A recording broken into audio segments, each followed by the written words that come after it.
Et bonjour à toutes, bonjour à tous, bienvenue sur Radio Fragal, très content de vous retrouver pour un nouveau numéro et déjà bonne année 2026. Et oui, ça y est, on tourne la page de l'année 2025, on est en 2026 et on se projette maintenant sur la saison cycliste à venir puisque ça y est, ça va redémarrer dans un peu plus de 2 semaines. Ce sera le Tour Down Under qui lancera la saison voilà, cycliste et on a hâte d'y être parce que cet hiver nous a paru assez interminable. Donc très content de vous retrouver aujourd'hui pour cette première émission de l'année. Radio Fringale a réuni la plus fine équipe puisque j'ai avec moi deux chroniqueurs plus qu'aguerris avec dans un premier temps Nico. Comment tu vas Nico et bonne année? Bonne année Titien, bonne année à tous, bonne année cher Simon qui nous accompagne aujourd'hui, merci d'être fidèle à Radio Fringale et on se réjouit d'ouvrir la saison avec ce type d'émission et oui alors là il y a beaucoup de choses à dire, beaucoup de choses qu'on s'est retenu de dire, qu'on a analysé finement tout l'hiver et on se réjouit. Tout à fait. Et avec nous, on a, comme tu l'as dit, tu l'as spoilé, Nico. C'est Simon qui est avec nous pour cette émission. Comment tu vas, Simon? Salut Titien, salut Nico, bonne année à vous deux, puis bonne année bien sûr à tous nos auditeurs. Très content de faire cette première émission de l'année où on va décrypter déjà l'année 2026 avant qu'elle ne commence. C'est ça Radio Fringale, c'est un petit peu les précurseurs du cyclisme. Tout à fait.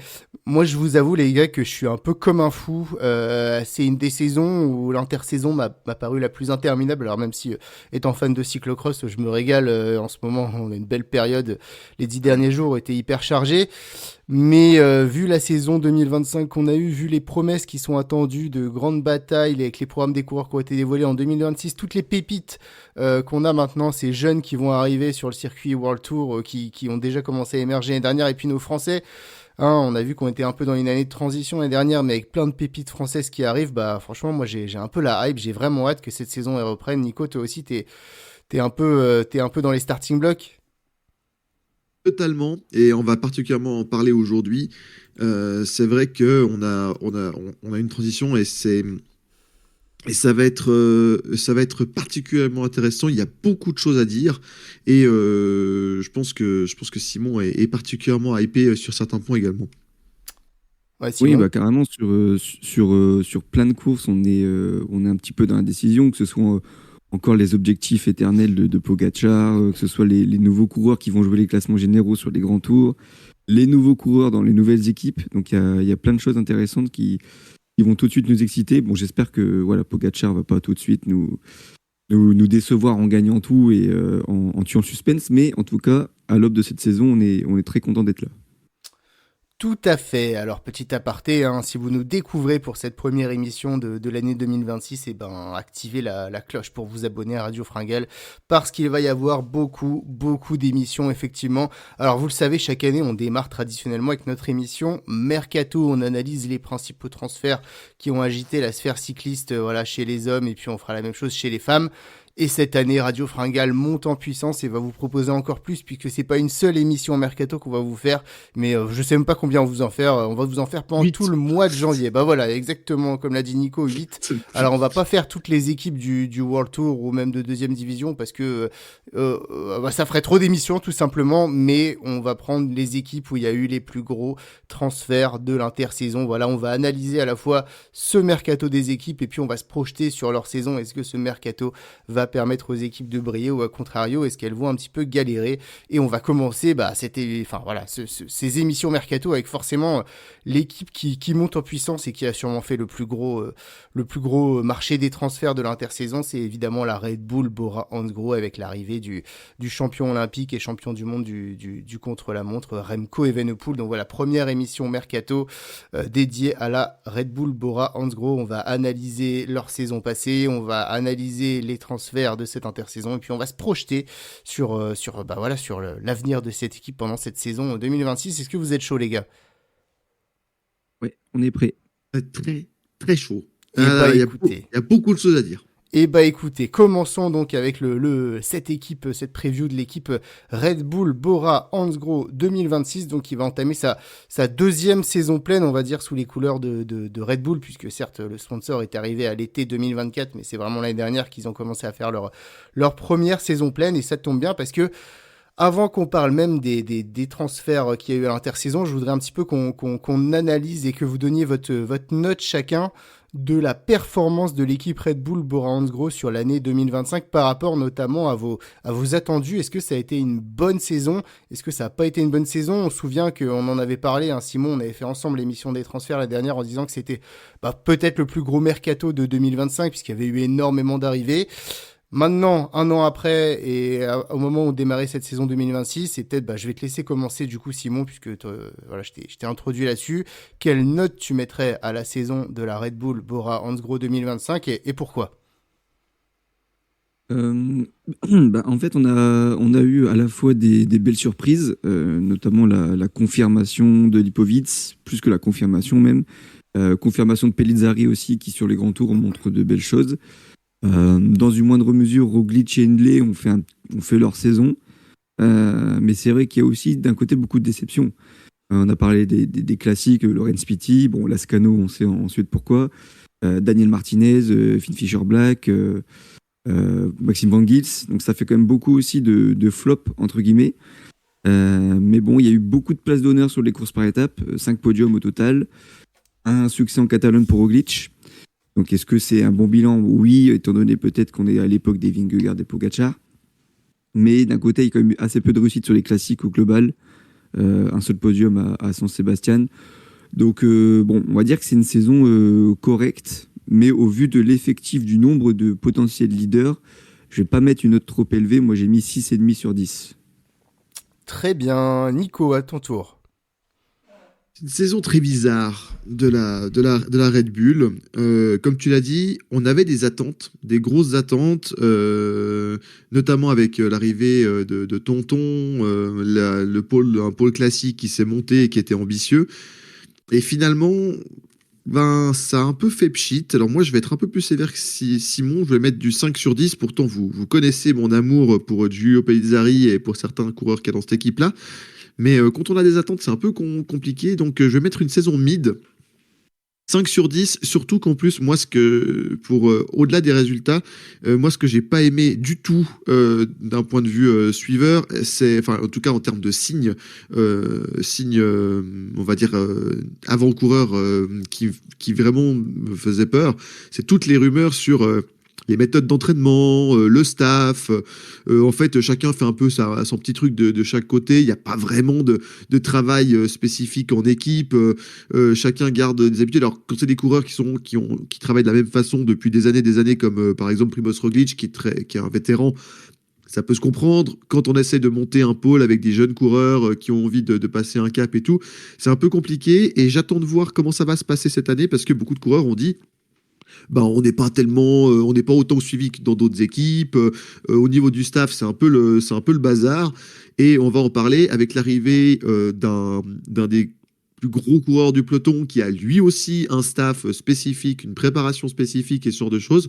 Je suis très curieux de voir comment la Red Bull va réadapter son programme. Et puis alors, la cerise sur le gâteau, c'est évidemment, je pense que on va y revenir, Titien, c'est le méli-mélo autour de l'affaire Lascano, qui était quand même l'une des plus grosses recrues sur le papier de l'année passée, alors qu'il nous a fait une saison absolument transparente, et alors qu'il a fini firmament avec donc une exclusion, quoi.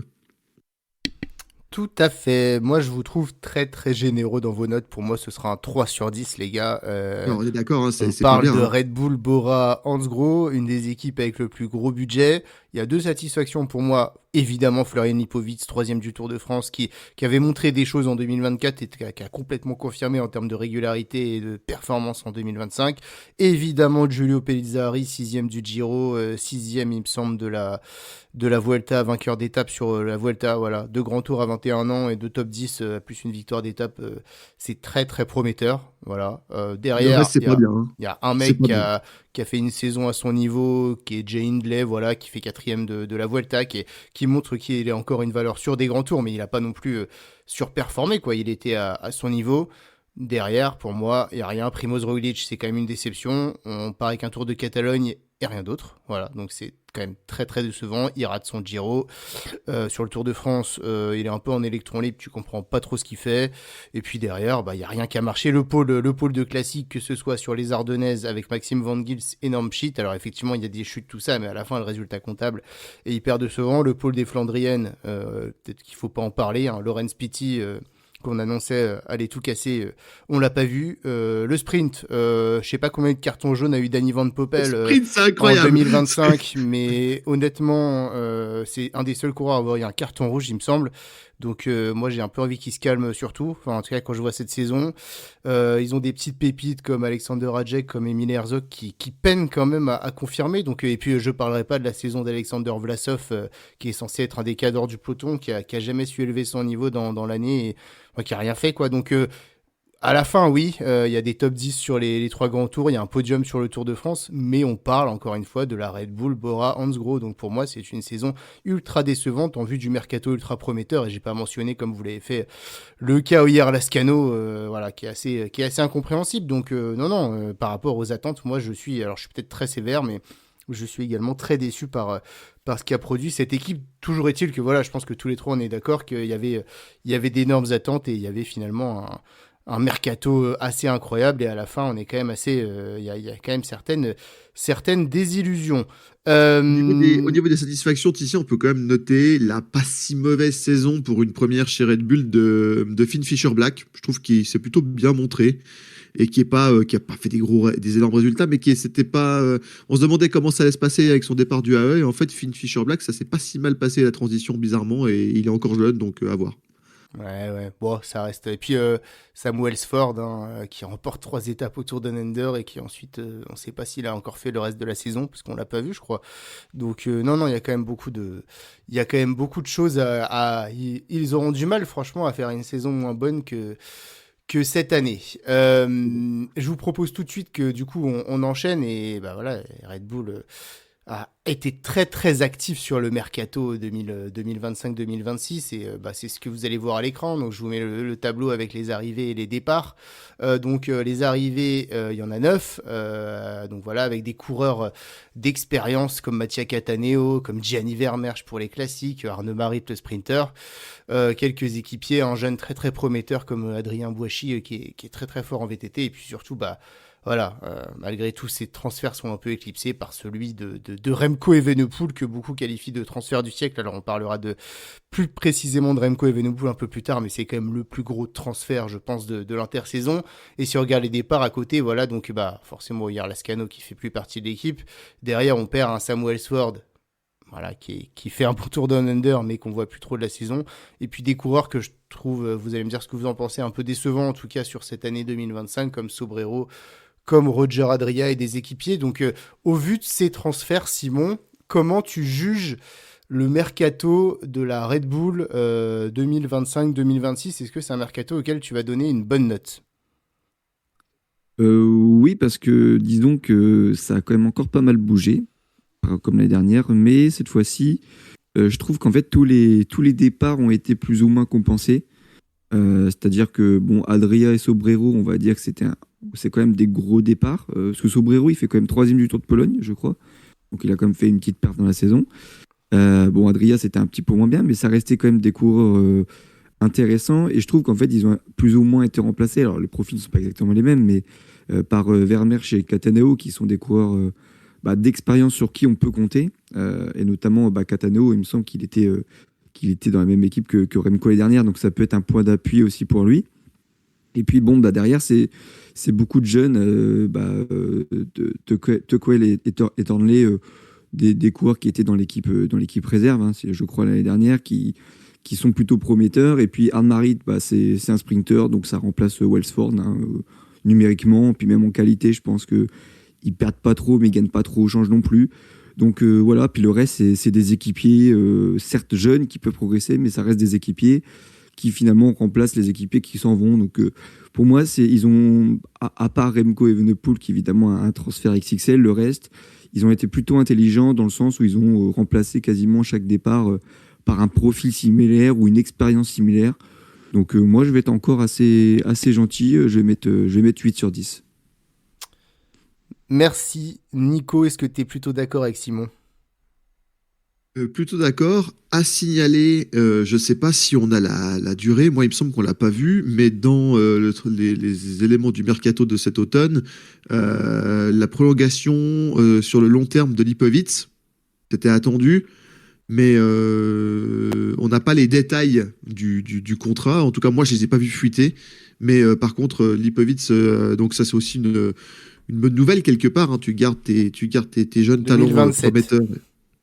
En tout cas, jusqu'en Ouais. 2027, à voir au niveau des conditions. On va y revenir parce que le Kalipovic va être très intéressant, notamment dans sa cohabitation future avec tout le pôle Grand Tour de la Bora, on y reviendra. Sinon, pour revenir au mercato, il y a clairement eu un shift au niveau interne.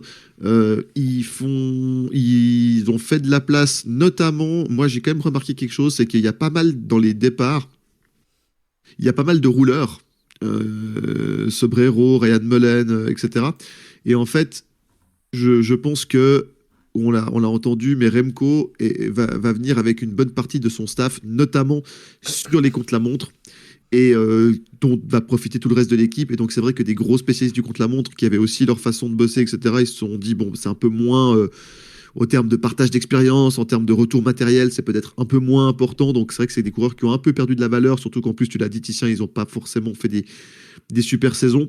Je sais pas pour toi, mais toi qui suis bien le VTT, le cyclocross et tout, très curieux de voir comment va être utilisé et comment va se comporter Boichi, le petit français, durant sa première saison.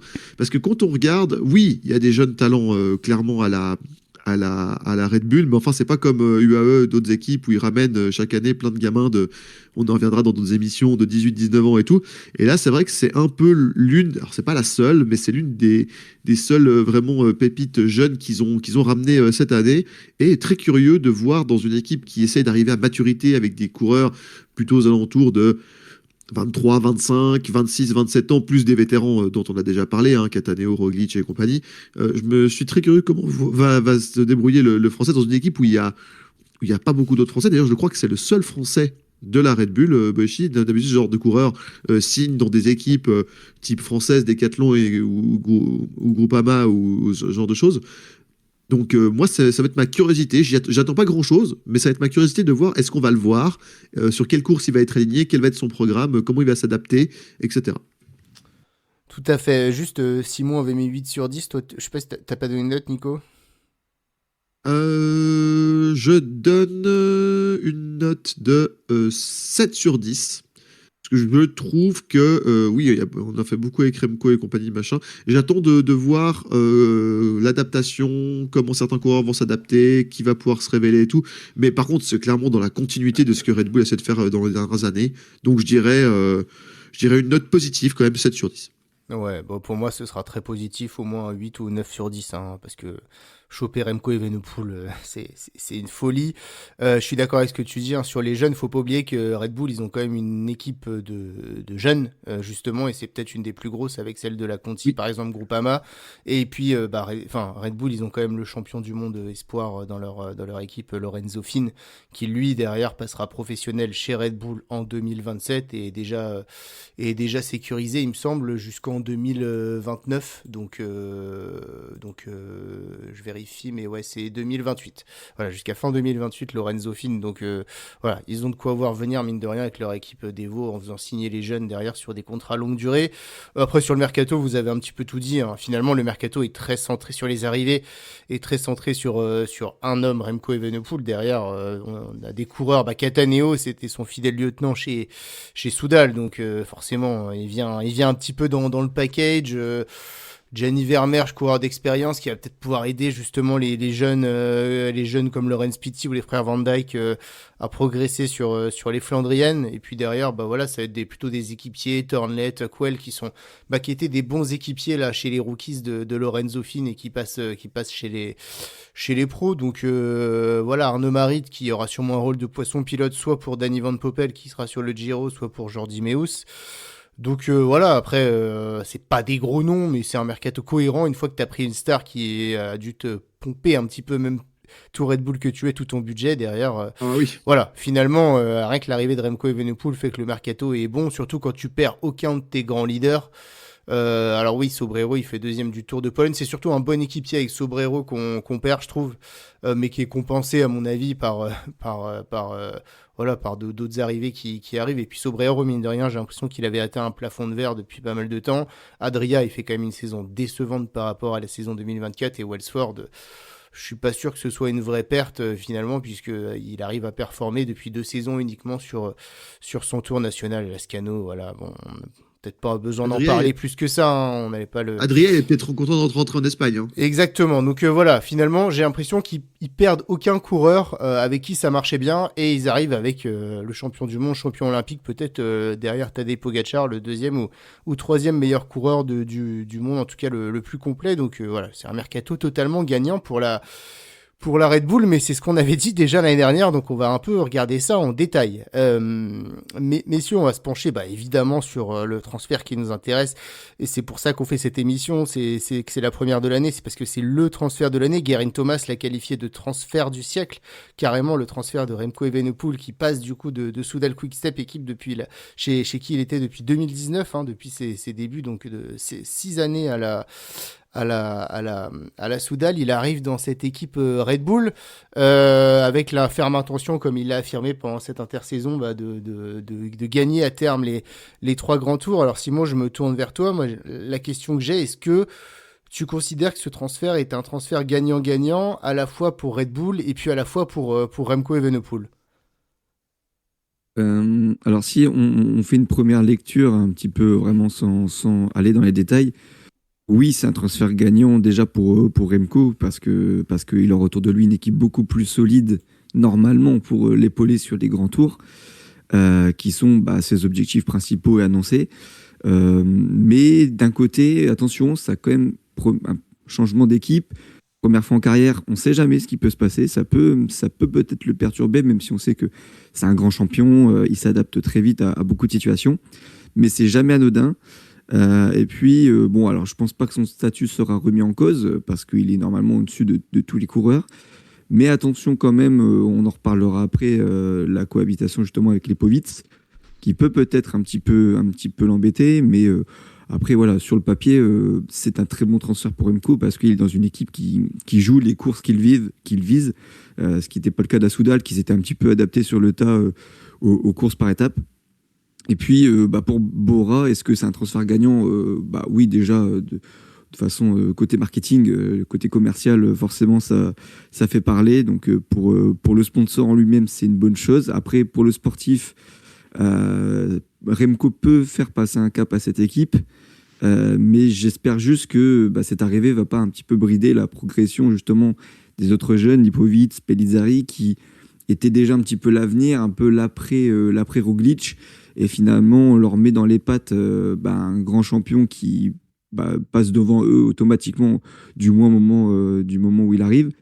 Donc voilà, je me dis, est-ce que finalement, par exemple, par rapport à Lipovic, est-ce qu'on verra un Remco faire mieux, c'est-à-dire faire 2 et 3e sur des courses d'une semaine et même 3e du Tour de France? Est-ce que Remco va faire mieux que 3e du Tour de France? Finalement, pas sûr. Donc, sur le papier, c'est une bonne chose. Après, voilà, le seul gros avantage, on va dire, garanti, c'est que tu vas briller sur les Ardennaises à partir du moment où tu vas aligner Remco, ce qui n'était pas le cas cette année. Mais par exemple, sur les courses d'une semaine et les grands tours, je trouve qu'il y avait déjà un petit peu ce qu'il fallait au final. Et à moins que Remco dise finalement, je vise le Giro et le Tour d'Espagne qu'il peut gagner, contrairement à des mecs comme Pellizzari. Sur le Tour de France en lui-même, quand tu as vu la perf de Lipovic ces dernières, tu te dis, bon, est-ce qu'il est capable de faire mieux? Je ne sais pas. Donc, c'est un transfert gagnant-gagnant sur le papier, mais à voir comment ça se traduit sur le vélo. Nico, ton avis? Excusez-moi, je suis enrhumé, c'est pour ça.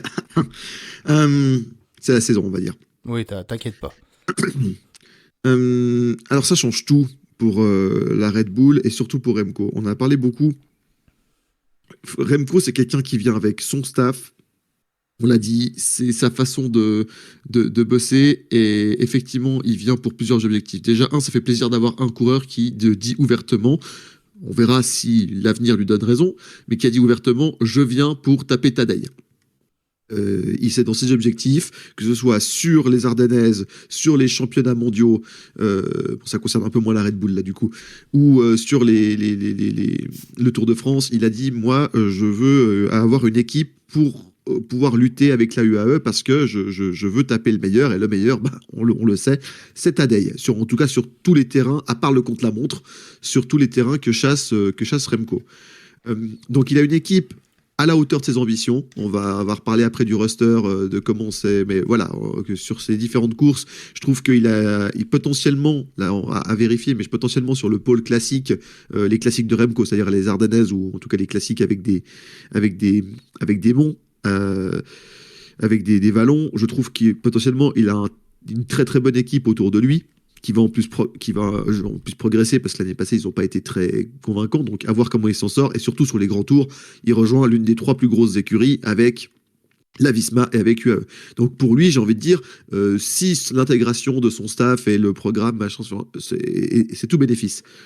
Pour la Red Bull, évidemment, comme tu l'as dit, Titien, récupérer l'un des meilleurs coureurs du monde, l'un des coureurs les plus forts de toute sa génération, c'est évidemment une bonne nouvelle. Maintenant,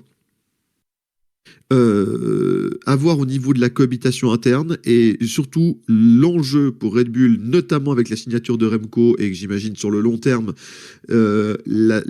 l'enjeu, ça va être l'esprit d'équipe. Il va falloir créer quelque chose, un corps, une vision, un style, voilà, une vraie équipe, parce que aligner des noms, c'est bien. C'est le talent brut, oui, voilà. Mais on a vu l'année passée que dans certains domaines, ça s'est pas forcément très bien passé pour la Red Bull. Et là, ça va vraiment être le défi. L'avantage, c'est que Remco a montré patte blanche, a montré sa motivation et tout. Il y a un pôle belge, on l'a pas dit, mais assez important. C'est pas le seul coureur belge à l'intérieur de cette équipe Red Bull, donc il aura quand même entre la Meus qui est déjà là depuis quelques années, l'arrivée de coureurs belges comme Vermeersch ou le petit Arne Marit, qui vont pas forcément courir avec lui, mais ça va peut-être aider au niveau de l'intégration. On l'avait vu avec l'année passée avec Pellizzari, par rapport au fait qu'il y ait déjà des Aleotti, des Moscone, des choses comme ça. Enfin voilà. On en reparlera après des programmes. Titien, je te laisserai parler. Évidemment que c'est un énorme coup. Évidemment que c'est le transfert de l'année. Ça, je pense qu'on lance des énormes pavés dans la mare. Hein. Tout le monde le sait. Que, voilà, ça paraît évident. Red Bull a montré le budget, ils ont montré qu'ils voulaient se positionner comme l'une des plus grosses équipes du peloton. Maintenant, ils ont le talent brut. Comme je dis, le défi, et notamment ce qu'on va beaucoup regarder au niveau de cette année, c'est l'ambiance d'équipe, le travail d'équipe, l'identité. Est-ce qu'ils arrivent à créer quelque chose? Si ça clique, comme on le dit dans les équipes, parce que ça reste un sport individuel, le cyclisme, mais il y a quand même beaucoup l'équipe a une grosse importance. Si ça clique, ça peut être très très bien et nous offrir, je pense que Titien tu vas être d'accord avec ça, nous offrir des gros duels avec les autres grosses formations du peloton, notamment sur les courses par étapes, comme UAE, Visma ou quelques autres. Quoi. Ouais, vous avez tout dit, hein, tous les deux. Moi, je suis plutôt d'accord. Effectivement, sportivement, forcément, tu recrutes un des 3 meilleurs coureurs du monde. Donc, à partir de là, t'es forcément gagnant quand t'es Red Bull. Et puis, quand t'es une marque comme Red Bull aussi, qui veut vraiment marquer le sport et comme ils le disent, devenir dans quelques années la plus grande équipe du monde, t'es obligé d'aller chercher quand même des noms comme ça. Florian Lipovic, il fait une super performance. Jay Hindley, Giulio Pellizzari, mais c'est des coureurs plutôt discrets. C'est pas des noms que quand t'es grand public que tu connais vraiment, alors que là, voilà, Remco Evenepoel, c'est un personnage, quoi, au-delà de ses performances. Donc, oui, il fallait une grosse tête pour une équipe, si elle veut être parmi le top 3 mondial. Ils l'avaient pas encore vraiment, ils l'ont maintenant, donc que ce soit médiatiquement ou sportivement, voilà, en termes de chrono, Remco qui vient avec en plus le staff, sa technique et tout, ça peut faire que progresser l'équipe d'un point de vue sportif. Donc c'est un transfert qui me paraît logique.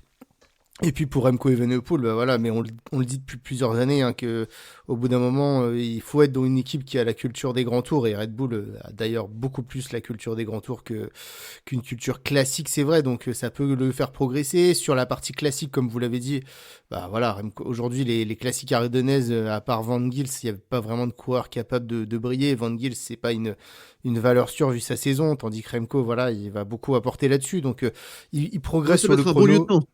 Van Oui, Gils, ça peut oui. être un bon lieutenant Alors à ça, on Remco. en reparlera parce que est-ce qu'il a envie d'être lieutenant Van Gils, ça c'est une autre question. Mais en tout cas, ça amène une carte maîtresse que l'équipe n'avait pas à la fois sur le chrono et sur les classiques. Après, sur les grands tours, bah voilà, c'est vrai que l'équipe était bien fournie. Remco Evenepoel a raté sa saison de Grand Tour 2025 pour voilà, certaines explications. Il revenait tard, de blessures, il a encore été blessé avant le tour. Ça allait pas, on voit qu'il était pas à son vrai niveau, mais faut pas oublier son Tour 2024 qui était un niveau exceptionnel. Donc même sportivement sur les grands tours, ça amène quelque chose. Voilà. La seule question effectivement maintenant qu'il va falloir se poser, c'est comment une équipe qui est plutôt voilà une équipe c'est pas une équipe d'individualité la Red Bull, c'est plutôt une équipe assez complémentaire. On voit bien que Meus Van Poppel c'est un duo qui marche bien. Le duo voilà Hindley et Lizzari, c'est voilà, c'est une équipe un peu collective la Red Bull. Et bah voilà, là j'ai un peu l'impression que Remco Evenepoel, lui, c'est un coureur qui, à lui tout seul, prend beaucoup de place, qui a représenté l'équipe, parce que même si Tim Merlier ou Paul Magnier, c'est des super coureurs, l'équipe Soudal, c'était Remco Evenepoel depuis Ah, ça, plusieurs c'est années. clair. Voilà, il prenait toute la place, donc lui, ça peut lui faire du bien d'avoir moins l'attention, et en même temps, est-ce qu'il va pas prendre trop de place dans l'équipe et trop, voilà, trop déstabiliser, c'est ça un peu qu'il va falloir se poser comme question. Mais ça, il y a que les premières courses qui vont nous montrer ça. En attendant, les déclarations, elles vont pas dans ce sens-là. Donc, nous, on va aller dans le sens plutôt positif et se dire que c'est surtout l'apport de performance et l'apport de résultats et de notoriété qui va amener beaucoup de choses à Red Bull. Et derrière, on va croiser les doigts justement pour que tout fonctionne bien. J'ai une question, Oui. Christian, pour toi. J'ai une question. Est-ce que pour toi, parce que moi je me suis posé la question, je parle pas des courses de 3 semaines, hein. Je parle uniquement des courses d'une semaine type World Tour, toute la saison. Est-ce que c'est pas l'équipe la plus dense de tout le peloton? Dense, hein, j'ai dit.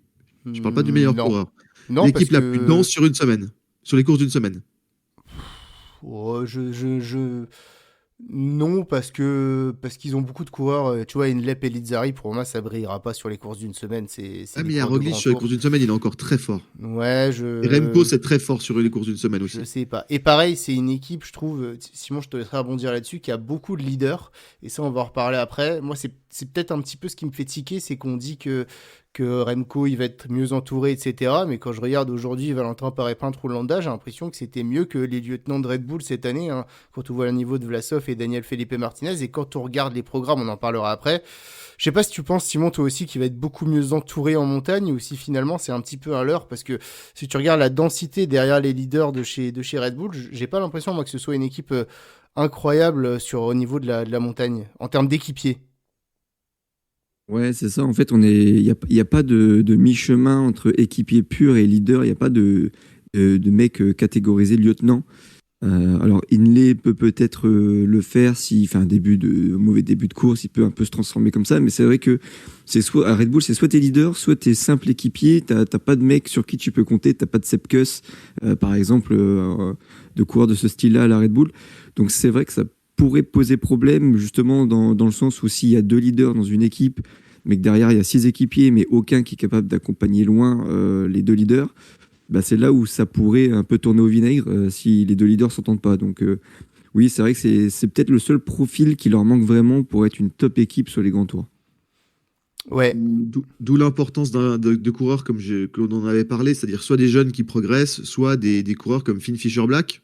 Moi, je pense qu'un coureur comme Finn Fisher-Black, vu son style de course, etc., peut être un bon lieutenant jusqu'à un certain point, bien sûr, mais pour un Remco, à voir comment ça va se passer. D'où le fait de faire venir un Mattia Cataneo, qui a aussi un peu ce rôle d'équipier qui, quand même, peut suivre relativement en montagne. Après, bon, il a 35 ans, hein, Mattia, donc on va pas le non plus. Voilà. Nico Dens, c'est pas si horrible. Aleotti, bon voilà. Après, ils peuvent non pas être sur mais toutes les courses, ce genre de c'est coureurs. Mais bien voilà. Nico, mais est-ce que ça... Enfin, je sais pas, moi quand tu arrives sur le Tour de France avec Landa et avec Valentin Paré-Peintre plus Ilan Van Wilder, ce qu'il y a mieux en fait chez Red Bull? Si tu te dis que grosso modo, Lipovic, Hindley et Pellizzari seront pas équipiers, Est-ce que derrière, finalement, quand tu cherches des équipiers grimpeurs, c'est finalement aussi bien? Ah non, non, non, mais bien sûr que non. Mais en même temps, les grimpeurs qu'il avait, je parle des quelques-uns que tu as cités, ça faisait partie du meilleur entourage que tu pouvais avoir pour Remco. Après, tu as cité Mikel Landa. Mikel Landa aussi, on peut le voir, en tout cas d'un point de vue de son historique et tout, comme un leader. Après, il se trouve que c'est un cas un peu particulier, mais pourquoi? Moi, je pense que Red Bull mise sur le fait que certains de ces coureurs qui sont signés comme leaders, au fur et à mesure des courses et de l'avancement, comme l'a dit très, très bien, très justement Simon, vont se transformer en lieutenants. Et à ce moment-là, ça peut être des très bons lieutenants. Eh ben écoute, on va regarder ça puisque c'est avant-dernière partie de cette émission. On avance et justement, bah maintenant, on a les programmes du coup de ces principaux leaders de la Red Bull. Je vais vous les mettre à l'écran. Alors grosso modo, seront sur... on va regarder le programme des grands tours des leaders. L'équipe Red Bull a annoncé qu'un co-leadership sur le Giro avec Jay Hindley et Giulio Pellizzari, un co-leadership sur le Tour de France avec Remco Evenepoel et Florian Lipowitz, et enfin un leader pour l'instant unique. Alors la Vuelta, c'est dans longtemps, ça peut bouger, mais Primoz Roglic qui viendra chercher le 5e titre et le record absolu sur la Vuelta.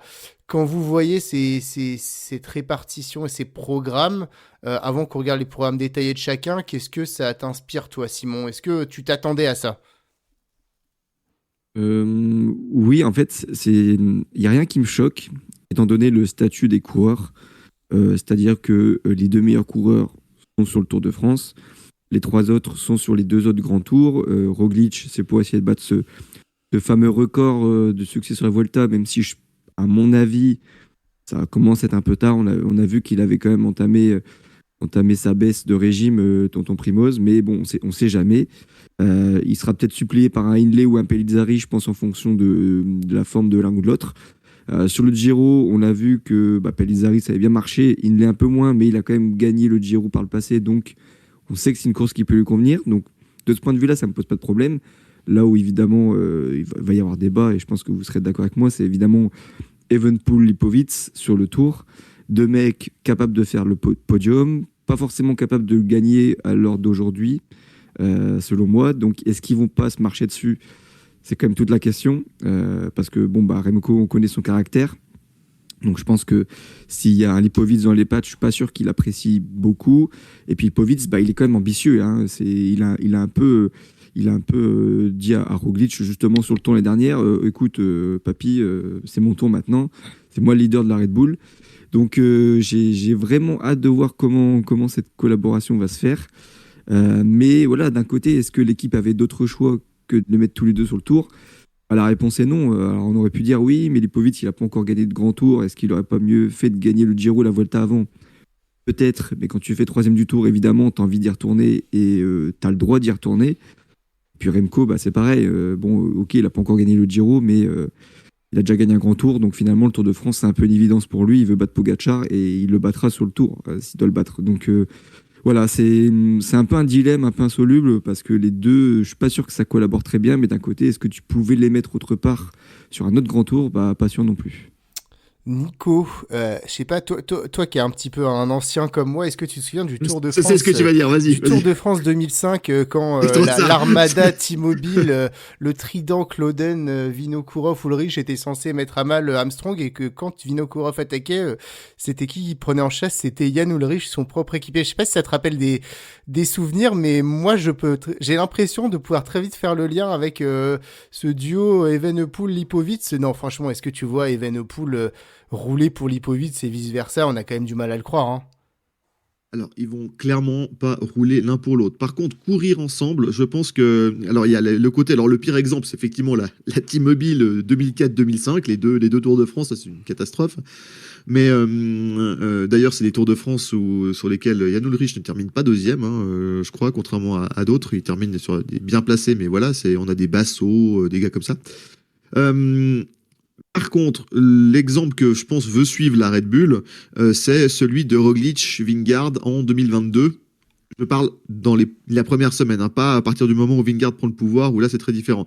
Mais dans l'idée d'avoir peut-être un coureur très offensif qui va nécessairement mobiliser l'intérêt d'un Pogacar comme Remco. Parce que Pogacar, il le sait, hein, il n'y a pas 10 000 coureurs, il en a peut-être 3 ou 4 dans l'ensemble du peloton où quand ils attaquent, il va suivre.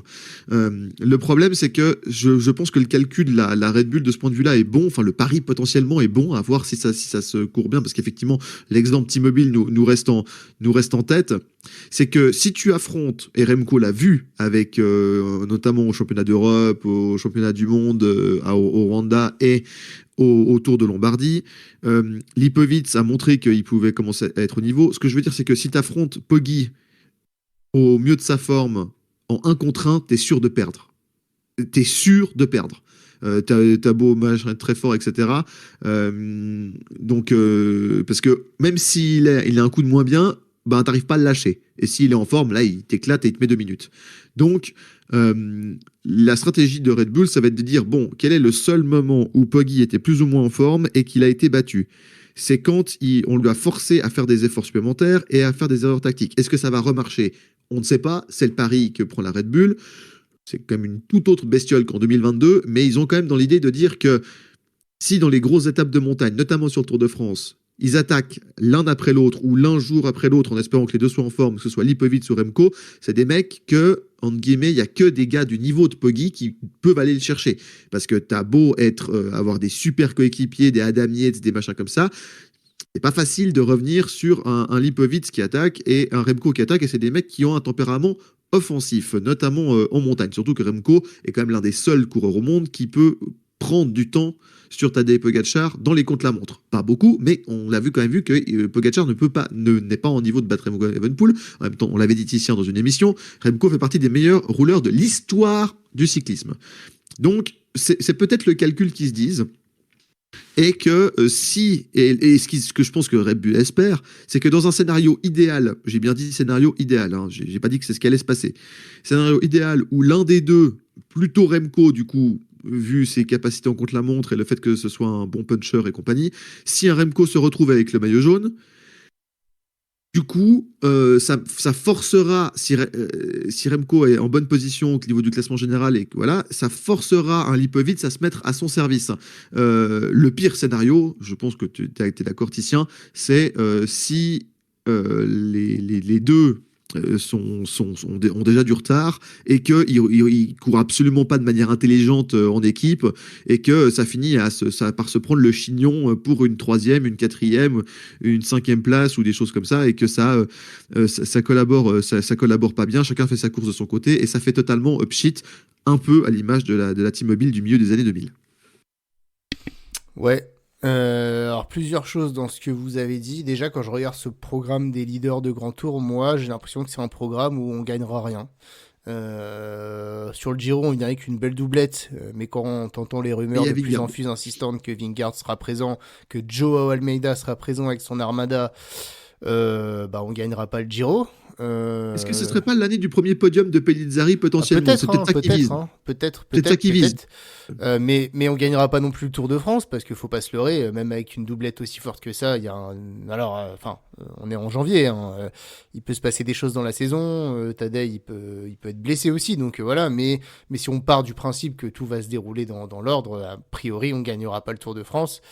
Et la Vuelta, alors pourquoi pas, mais voilà, Primož Roglic, c'est pas non plus le Roglic il y a 2 ans, il y a 3 ans. Donc moi j'ai l'impression qu'on a une répartition où on a voulu faire plaisir aux coureurs, grosso modo, ceux qui voulaient faire le Tour de France, ils vont faire le Tour de France, etc. On a essayé de contenter des coureurs comme Hindley, Pellizzari, en se disant ils ont un grand tour pour eux, ils auront aucun souci à faire l'équipier ensuite sur le Tour de France et sur la Vuelta. Mais à la fin, quand je regarde ce programme, je me dis bon en fait oui, ils peuvent faire podium de tous les grands tours, mais pour gagner un grand tour, là ça va être très très compliqué. Pour moi on avait deux coureurs Pogacar, Titien. Ah oui, mais tu mets Remco, tu mets il suffit d'en bouger un des deux, Remco ou Lipovic, et de le mettre sur le Giro par exemple. Là t'as une vraie chance de victoire finale. On aurait pu avoir une année où Lipovic fait Giro Vuelta par exemple, Remco lui fait le tour, là tu te dis on a une chance de quasiment gagner 2 ou au moins des 3 grands tours. Ça aurait été voilà. Donc c'est la première chose que je me dis là, grosso modo, voilà, c'est un programme où on aura du mal à gagner, où on a contenté finalement les grands leaders, et encore une fois c'est un peu le jeu d'équipe aussi. Après franchement, moi j'ai un peu peur de l'image où Lipovic qui est 4e du général attaque pour mettre la pression aux 2 premiers. Remco, Et puis troisième qui c'est roule. Remco qui roule. Est-ce que Remco va renoncer à un podium? En plus, grosso modo, si celui qui finira derrière l'autre, grosso modo, il perdra un peu de crédit vis-à-vis de sa hiérarchie. Et c'est l'autre c'est celui qui aura fait le meilleur résultat à ce Tour de France-là, qui sera leader sur le Tour de France de l'année d'après. Et l'autre qui ira scénario, sur hein. le Giro. Donc, je vois pas pourquoi. C'est un Remco Evenepoel, il va jamais rouler pour Lipovic. Ah bah non, et ça, c'est sûr. C'est injouable. Et Lipovic aussi, il a fait 3e. Pourquoi il se dirait, bah tiens, je vais rouler pour que Remco il fasse le résultat que j'ai fait l'année dernière. Donc, ouais, je sais pas. Moi, je m'attendais pas à ce qu'il y ait les deux sur le même grand tour. Je pensais vraiment qu'il y en aurait un qui serait sur le Giro et l'autre sur le Tour. Parce que pour que Red Bull s'assure de pouvoir jouer la gagne sur tous les grands tours, là, c'est pas le cas. Donc, moi, je suis un petit peu déçu. Je sais pas si Simon, tu as quelque chose à rajouter par rapport à ça avant qu'on rentre dans le programme dur des coureurs. Ouais, bah, en fait, en termes d'image, je pense que Red Bull préfère faire 3 du Tour que de gagner le Giro. Mais ils Et le ça- feront ça quoi va qu'il en soit, avec Remco ou avec Ouais, Lipovic. et donc du coup, ça Ils reste feront 3 ou plus 4 là. prestigieux. Alors, est-ce qu'ils se donnent pas le maximum de chances justement d'en mettre 2 pour se dire il y en aura au moins un qui fera podium? Puis voilà, Lipovic et Remco, bah voilà, en effet, c'est pour leur faire plaisir parce que mec, ils ont fait tous les deux 3e du Tour. Ils ont dit bon bah voilà, c'est tout. Maintenant, 3e du Tour, ça veut dire que je suis déjà capable de gagner d'autres grands tours. Donc l'objectif, c'est le Tour de France, c'est pas le Giro, la Volta, qui sont des courses entre guillemets de moins grande envergure. Donc Pour toi, 3e du Tour, c'est mieux que vainqueur du Giro? Non. bah, pas pour moi, mais je pense que Non. pour les sponsors, ça a plus Quand même. d'impact. Ah ouais? Un Giro quand même, tu gagnes le Giro. Bon, ouais, je sais pas, mais bon, en tout Mais cas, il y a aussi une carte, Titien, il y a peut-être aussi quelque chose pour terminer sur ce sujet-là, parce qu'on fera évidemment, vous imaginez bien, avant le Tour de France, les grandes émissions de preview. Il y a aussi un côté, c'est quand même des coureurs qui peuvent, particulièrement Remco, avoir des blessures ou des petits ouais, c'est incidents vrai. durant la saison. Durant la saison qui, on va dire, chamboulent le programme. Et ce qu'ils se disent en mettant Tonton Primoz sur des courses d'une semaine, on va y revenir, je sais, dans la dernière partie, et sur la Vuelta, ce qu'ils se disent, c'est que peut-être si un des deux a un problème de forme, ou comme Remco l'année passée, en gros, qu'il n'a pas une préparation idéale, c'est au moins, il s'assure d'avoir... ce serait vraiment une grosse malchance que ce soit les deux. Donc au moins, ils ont un des deux qui est en pleine forme et qui peut jouer le podium. Et peut-être essayer de battre Poggi, on ne sait jamais, suivant les circonstances de course, mais qui va quand même pas être favori. Ils s'assurent d'avoir quand même une grosse carte. Et bon, s'ils ont les deux, c'est mieux, mais effectivement, il y a des problèmes peut-être de cohabitation. Mais par contre, ils se disent, au moins, on en a une des deux. Et c'est pas comme l'année passée pour Remco, où c'était la seule grosse carte de son équipe. Et s'il fait pchit, comme on l'a vu, c'est comme ça, hein, c'était pas de sa faute, hein, c'est la préparation et tout. T'as pas de plan B. Là, tu te dis au moins j'assure une carte à un coureur qui va pouvoir jouer minimum le top 5, plus vraisemblablement le podium, et pourquoi pas mieux au cas où. Donc il y a peut-être aussi ce côté, j'assure au moins d'avoir une grosse carte à 100% de sa forme sur le Tour de France, et l'autre, au pire, on pourra toujours le décaler et le recycler, entre guillemets, sur la Vuelta ou sur des courses de fin de saison, puisqu'il y a encore un peu de place. Ouais, non, mais écoute, on verra ça, voilà. Après, chacun a un peu sa vision. Moi, je suis un peu surpris, mais on verra. En attendant, du coup, chacun de ces coureurs a dévoilé son programme. Alors, c'est dans les grandes lignes de l'année. Parlons un peu du programme de Remco Evenepoel. Remco Evenepoel, il va reprendre donc sur le Tour de la Communauté de Valence tout début février. Il a annoncé ensuite sur le Tour de Catalogne, l'Amstel, Liège, le Tour de France et les Mondiaux. Je vais peut-être commencer. C'est une grosse déception pour moi, ce programme. C'est un programme qui fait depuis de nombreuses années. Alors, c'est pas une déception qu'il soit sur les Ardennaises, sur le Tour ou les Mondiaux, je m'y attendais. Mais de voir le Tour de Catalogne, de pas voir le Milan-San Remo et le Tour des Flandres, moi ça me gêne. C'est du vu et revu, le programme de Remco Evenepoel. C'est un programme qu'il a depuis de nombreuses années. Sur Liège, il va encore être opposé à Poggi, sur le Tour aussi, sur les Mondiaux aussi, mais j'aurais bien aimé le voir sur un Milan-San Remo et un Tour des Flandres. C'était quand même les rumeurs de l'intersaison. Je sais pas ce que t'en penses, Simon, mais moi je m'attendais à ce qu'il arrive dans cette équipe avec des nouvelles choses, et finalement je suis un peu surpris que ça se répète finalement par rapport à ce qu'il faisait déjà chez Soudal. Je l'ai pas trouvé hyper inspiré, ce programme, mais dis-moi ce que t'en penses. Le souci, c'est que tu as dit qu'il affronte Poggi, mais enfin, s'il fait Milan-San Remo et le Tour des Flandres, il aura Pogacar aussi. Donc, Aussi Poggi. Oui, mais c'est les courses finalement, plus ouvertes. oui, oui, oui. Ouais, mais après, j'ai l'impression qu'il est vraiment omnibulé par le Tour de France, qu'il ne jure que par les courses par étapes. Limite, les Ardennaises, j'ai l'impression que ça passe quand même un peu. Il est fait, mais j'ai l'impression qu'elle passe un peu au second plan dans ses objectifs. C'est peut-être pas une bonne chose, hein. Là, pour le coup, en effet, peut-être qu'il devrait un petit peu élargir sa vision des choses et pas vraiment tout miser sur le Tour de France. Mais bon, après, c'est un programme en effet sur lequel il est habitué. Alors, est-ce que justement, quand tu changes d'équipe, c'est quand même pas bien de un peu garder le même programme pour garder un peu de certaines habitudes, pour faire une transition entre guillemets douce, plutôt que tout changer à la fois ton équipe et à la fois ton programme d'un coup.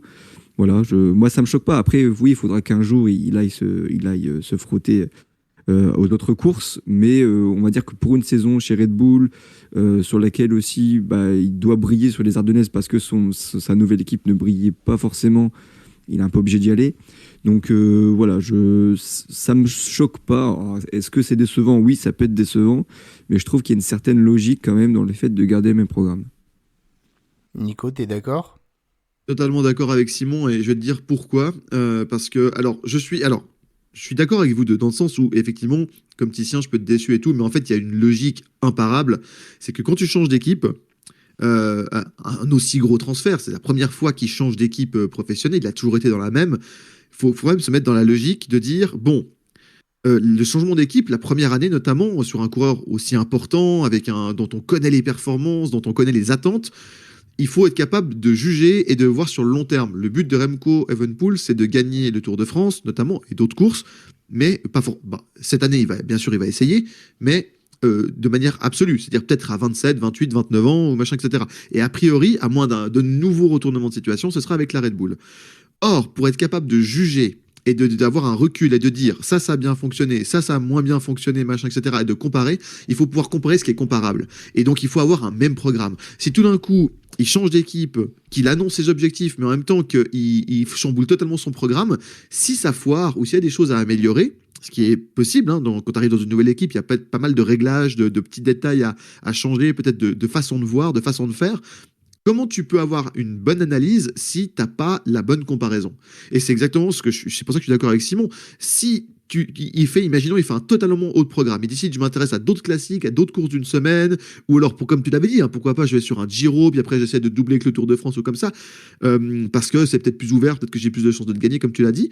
En fait, ça, c'est des choses qu'il pourra faire quand il aura, peut-être l'année prochaine, la saison prochaine, enfin, en 27, 28, en 2026, 2027, 2029, parce que euh, il aura le recul et il sera dit bon, ma première saison avec Red Bull où j'ai gardé le même programme, entre guillemets, c'est exactement ce que tu as dit, Titien.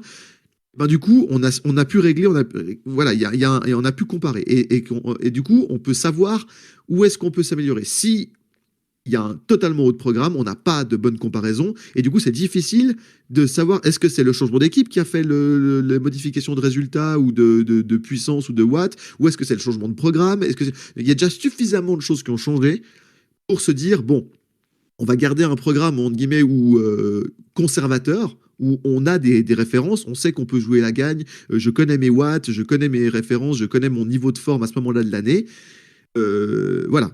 Je pense que c'est vraiment ça l'explication, Titien. Et pour le coup, ça me paraît, c'est certes décevant d'un point de vue du spectacle ou d'un point de vue de ce qu'on voudrait pour un coureur comme Remco, mais c'est tout à fait logique. Et dernier point, je pense que si ça se passe bien pour lui, qu'il continue à avoir la carrière qu'on espère qu'il a, et c'est tout ce qu'on souhaite pour le bon Remco, il y a fort à parier que dans les années à venir, l'âge avançant et le palmarès s'étoffant aussi, qui ira se tester sur les courses dont tu as parlé, voilà, notamment d'autres grands tours et surtout d'autres classiques. Mmh. Bon, moi je suis pas hyper convaincu, mais bon, écoute, J'ai fait de mon mieux, j'ai essayé. Non, je pense pas qu'un Milan-San Remo ce soit, voilà, enfin, contraire à tout, à sa montée en puissance ensuite dans la saison. Mais bon, et puis c'est pareil, hein, si Remco Evenepoel, il se foire cette année sur le programme qu'il a prévu, on va encore dire mais qu'est-ce que c'était que ce programme, non, il n'y arrivera jamais sur les grands tours donc ou sur les courses par étapes. Mais écoute, on verra ça. En tout cas, ouais, je suis un petit peu déçu. Alors le Tour des Flandres, ça aurait été peut-être un vœu un peu pieux, mais en tout cas Milan-San Remo, voilà, je me suis dit que ça aurait pu donner une belle bataille à trois avec Van Der Poel et Pogacar, mais ce sera peut-être pour l'année prochaine avec Lipovic, juste pour voir, parce que quand on croise leur programme, ils seront ensemble une seule fois, deux fois. Alors ils seront ensemble sur une manche du Challenge de Majorque la fin janvier, mais surtout ils seront ensemble sur le Tour de Catalogne. Là on peut se dire, Simon, que c'est vraiment avec l'ambition pour Red Bull de travailler un petit peu ensemble et de répéter leur gamme ensemble avant le Tour de France, puisqu'ensuite voilà, Remco il sera sur les classiques, Lipovic lui sera plutôt au Tour de Romandie, et ensuite vraiment ils se retrouveront en Suisse, Lipovic, ouais.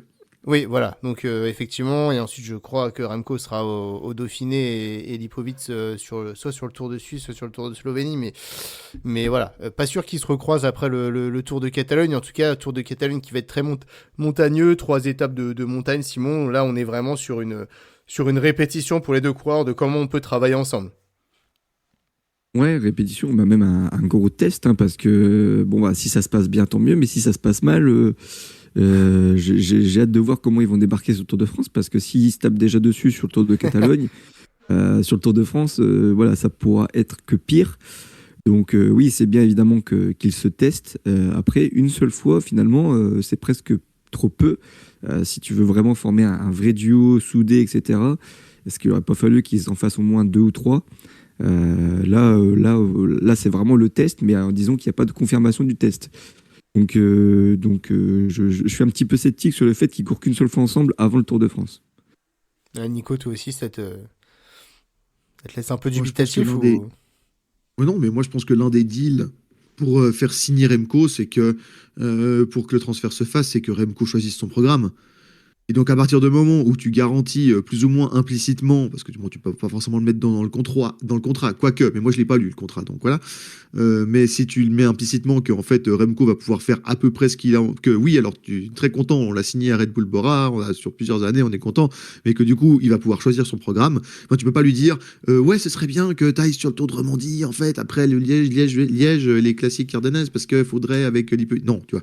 Et puis je pense aussi que Lipovic, par rapport, qui est quand même un coureur jeune, qui a encore besoin d'apprendre à gagner, d'apprendre à être un leader, je pense quand même, ou voilà, en tout cas, d'avoir les pleins pouvoirs totalement dans son équipe. Parce que quelque part, on a dit le Tour de France l'année passée, mais enfin, il fait un magnifique Tour de France cette année en 2025, enfin l'année passée. Mais du coup, il y a quand même Roglic au départ, donc il est quand même pas leader unique.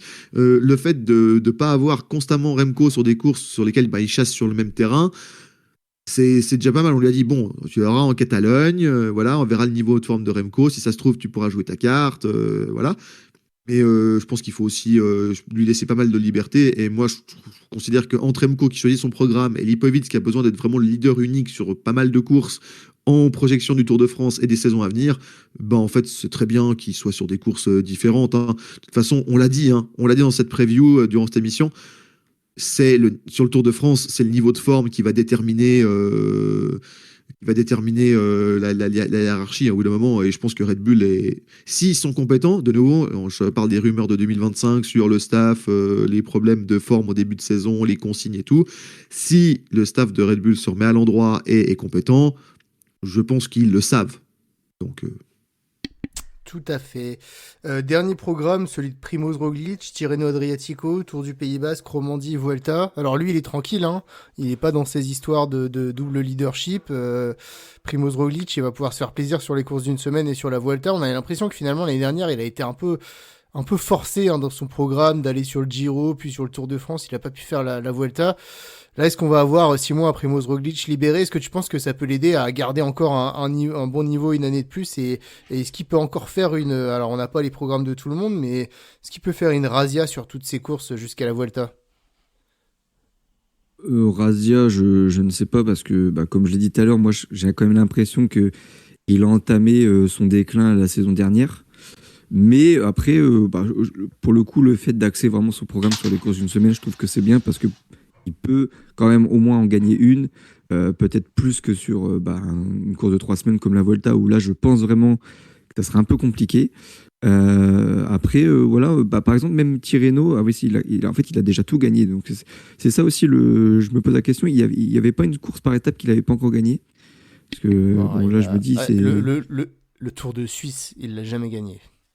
Ouais, alors, ouais, bah, après, du coup, le Tour de Suisse, ça coïncide pas trop avec son programme parce que j'ai l'impression que après Romandie, il fait quand même une grosse pause dans ses gros Ouais, objectifs. on sait pas ce qu'ils l'ont pas Mais, dévoilé, mais soit s'il fait pas le Tour de France, va bien falloir qu'il court quand même. ouais, ouais, donc, Il a jamais gagné son tour national ou je me trompe? Tour de Slovénie, oh, je sais pas. Je sais Parce que pas. là, il aura l'occasion d'y aller parce qu'il y aura pas grand monde.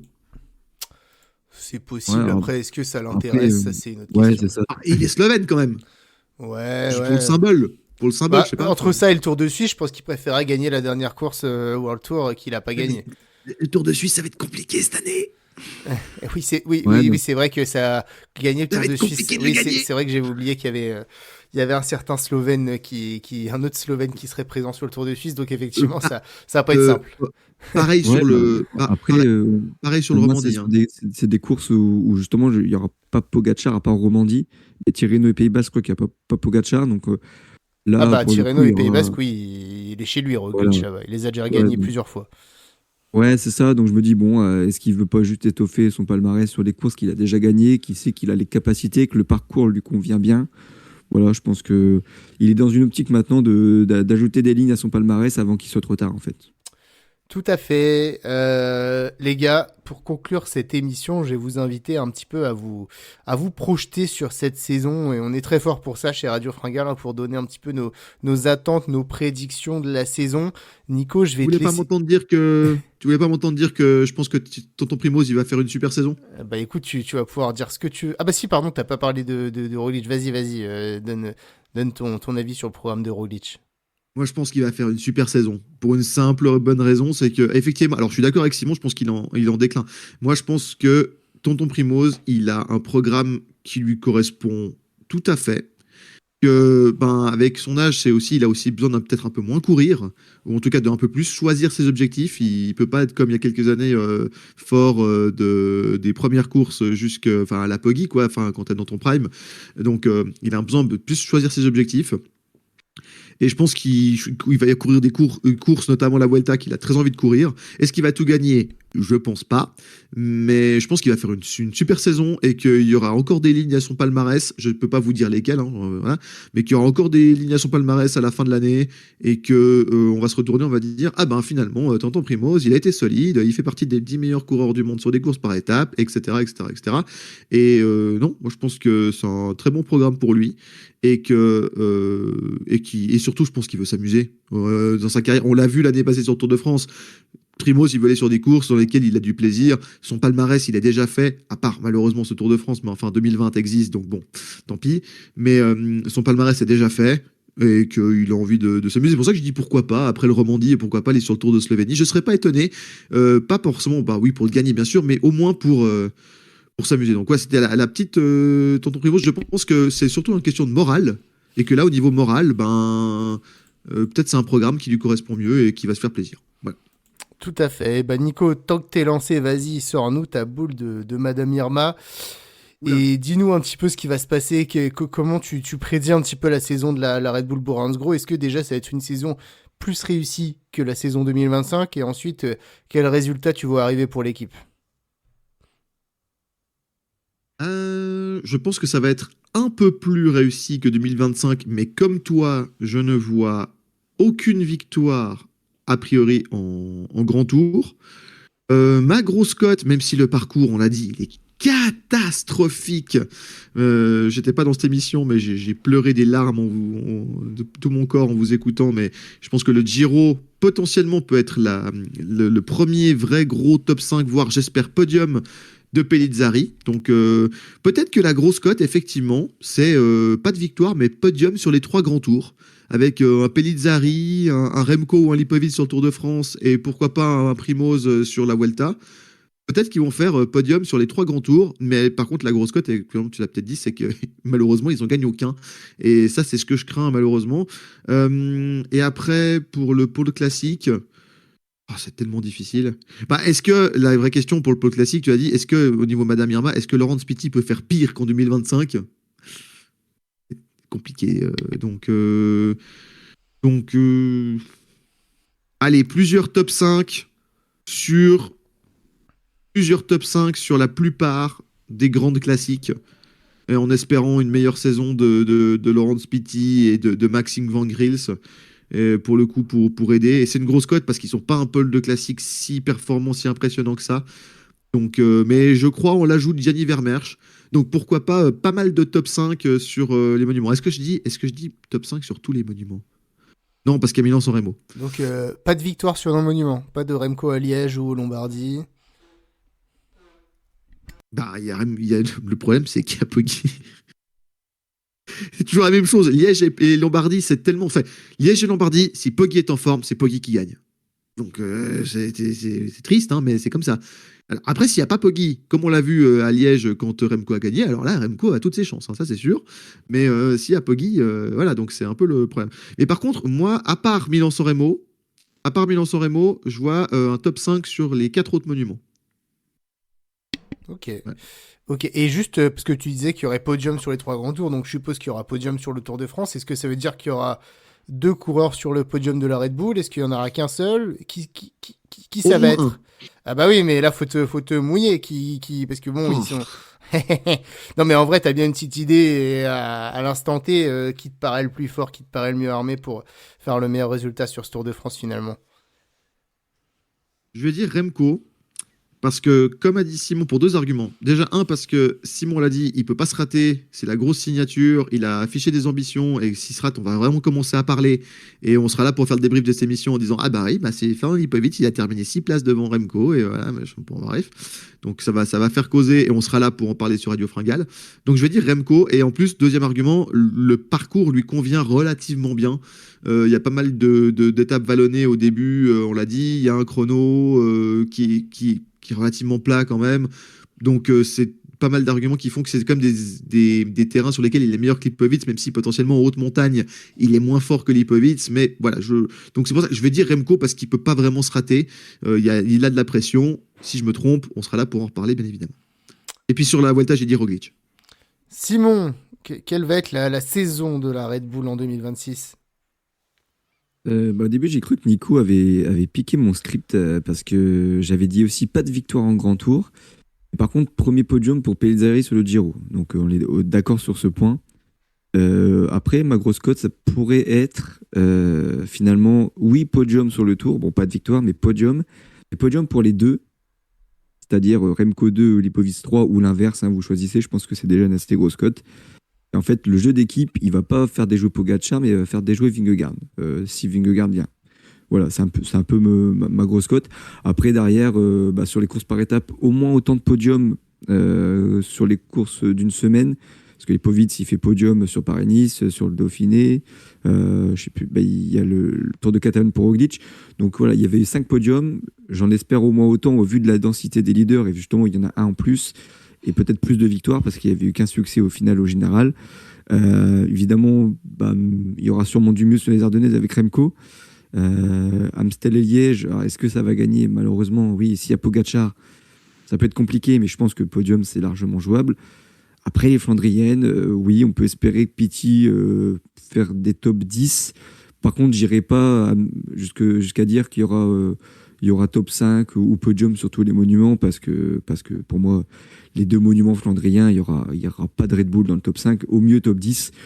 Mais je pense pas qu'il y aura mieux. Voilà, Remco fera son podium en Lombardie et à Liège, mais c'est tout, quoi. Mais moi, j'attends juste le gros truc, c'est que la Bora devienne la 3e plus grosse armada derrière UAE et Visma sur les grands tours. Je pense que déjà, s'ils arrivent à devenir cette équipe-là, à devenir cette équipe avec plusieurs leaders qui peuvent jouer entre eux et faire trembler peut-être les 2 autres, ça serait déjà une belle perf.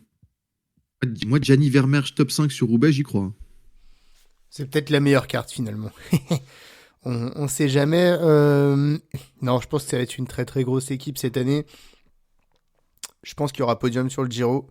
De Hindley, de Pellizzari, je sais pas, hein, puisque Jay Hindley était quand même très très en forme aussi sur la Vuelta, mais je pense qu'il y aura podium sur le Giro. Et je vais plutôt moi partir sur Jay Hindley, mais je pense que les deux seront dans le top 5. Sur le Tour, c'est dur, hein. Sur le tour, est-ce qu'il y aura podium? C'est compliqué parce que je pense que Vingegaard et Pogačar sont quand même au-dessus. Il y a un Del Toro qui arrive sur le tour aussi. Je vais quand même Oscar dire... Only. Ouais, ouais, bah ouais, non, mais je vais quand même dire qu'il y aura podium. Podium pour Remco Evenepoel. Voilà, je pense que ce sera le mieux classé des deux. Mine de rien, sa fin de saison 2025 à Remco Evenepoel, c'est une folie, hein, parce que derrière Pogačar, il est loin derrière Pogačar, mais loin devant les autres. Quand il retrouve vraiment son vrai niveau, Remco Evenepoel, il est juste trop fort. Donc ça devrait le faire pour moi pour être sur le podium d'un grand tour, même si je pense que derrière, il remportera aucune classique, malheureusement, même s'il sera encore champion du monde du chrono sûrement. Et sur la Vuelta, je pense que Primoz Roglic a laissé passer sa chance. Il y aura quand même des bons coureurs, notamment un Joao Almeida qui va doubler avec le Giro, donc je le vois pas gagner, mais je le vois encore pouvoir faire un podium sur ce grand tour. Et puis ils remporteront, on va dire, une course d'une semaine à minima. Et je pense que ce sera le Tour de Catalogne parce que la doublette est annoncée. Il n'y a pas d'autre grand cador à date qui est annoncé sur le Tour de Catalogne qui me paraît supérieur. Donc je vais partir sur une victoire, voilà. Et puis je pense que la campagne de classique flandrienne sera ratée, hein, malheureusement pour l'équipe. Je vois pas vraiment ce qui est d'évolution par rapport à l'année prochaine. Laurens Pitty m'a beaucoup déçu l'année dernière. Je pense qu'il en manque encore de caisses et effectivement peut-être qu'un Gianni Vermeersch pourrait aller chercher le meilleur résultat pour cette équipe. Et sur le sprint, je pense que ça va être quand même compliqué. Ils ont deux sprinters, hein, mais où c'est Van Poppel. On sait que Van Poppel va sortir son rôle de poisson pilote pour devenir vraiment un sprinter avec le sprinter sur le Giro. Mais bon, il y aura Jonathan Milan, il y aura sûrement Paul Magnier. Donc ça va être très compliqué aussi d'exister sur ce terrain-là. Donc voilà, je pense que ce sera une équipe encore très très consistante avec un podium sur les 3 grands tours, mais qui aura pas vraiment de victoire majeure, que ce soit un grand tour ou un monument pour l'équipe sur l'année, même si je pense que Remco Evenepoel va encore progresser dans le contre-la-montre et sera injouable de ce côté-là. Mais voilà, donc je pense qu'une saison un petit peu plus... Voilà, ils vont continuer à monter en gamme, notamment grâce à l'arrivée de Remco. Ils vont briller et ils seront sur peut-être le podium de quasi toutes les grandes courses par étape de l'année, mais il y a encore pas... Enfin, la victoire, ça va être encore un mot qui va échapper un petit peu à l'équipe cette année dans ma prédiction. Est-ce que vous avez quelque chose à rajouter sur la Red Bull Bora Hansgrohe 2026? Non, on a tous... Je pense qu'on a fait un peu plus Voilà, le tour. on a fait le tour, et ben effectivement, puisque voilà, on arrive à 1h10 d'émission, donc écoutez, On je pense pourrait qu'on dire va... pour terminer, Titien, que c'est l'une des. On pourrait dire pour terminer, Titien, que c'est. Je pense que on va tous être d'accord là-dessus. C'est l'une des équipes les plus intéressantes à suivre de l'année. Ah oui, bah Là, voilà, pour c'est coup, le plus gros transfert de euh, l'année, et voilà, un mercato qui fait que forcément on va suivre la saison, et que cette... Et suivez les coulisses Voilà, aussi. Le exactement. staff, les rumeurs, les Exactement. machins, parce que ça. Et puis encore une fois, on suivra les performances de Lorenzo Finn qui va courir plusieurs fois, notamment le Tour des Alpes ou des courses de début de saison avec l'équipe numéro 1 qui est champion du monde espoir, qui était champion du monde junior l'année dernière, donc voilà, qui est très très très fort et qu'on va suivre avec attention. Et ben écoutez, merci de nous avoir suivis, encore une bonne année à vous. C'était que la première des émissions Mercato, hein. Dans quelques jours, dans 3-4 jours, vous aurez une deuxième émission Mercato avec encore une fois une très très très grosse équipe voilà, qui va arriver. Donc voilà, c'est tout le programme du mois de janvier. Je crois qu'aussi avec Nico et Matt, on va avoir une petite émission qui arrivera courant janvier sur les pépites qui vont briller en World Tour cette année. Donc voilà, Radio Fringale, la saison a repris. On nous avait fait beaucoup d'émissions d'intersaison, un peu plus historiques, des écrases les pédales. On rentre dans le dur et la saison va bientôt démarrer. Donc c'est parti. Encore une fois, n'hésitez pas à appuyer sur la cloche pour vous abonner. N'hésitez pas également à liker cette vidéo. On vous remercie, ça permet d'être toujours mieux référencé et d'être toujours plus visible. Et puis évidemment, dites-nous en commentaire, et parce que l'important c'est qu'on puisse partager tous avec vous ce que vous pensez du mercato de l'équipe Red Bull et ce que vous pensez de leur saison 2025 et bien sûr de la saison 2026 à venir. Et en attendant, les gars, on n'hésite pas à s'alimenter. On sort des fêtes, mais c'est pas grave, voilà, parce qu'on va vouloir retourner rouler. Les jours vont s'allonger, il va faire beau, donc on espère pouvoir aller rouler et on s'alimente pour éviter la fringale. Ciao tout le monde. Salut tout le monde.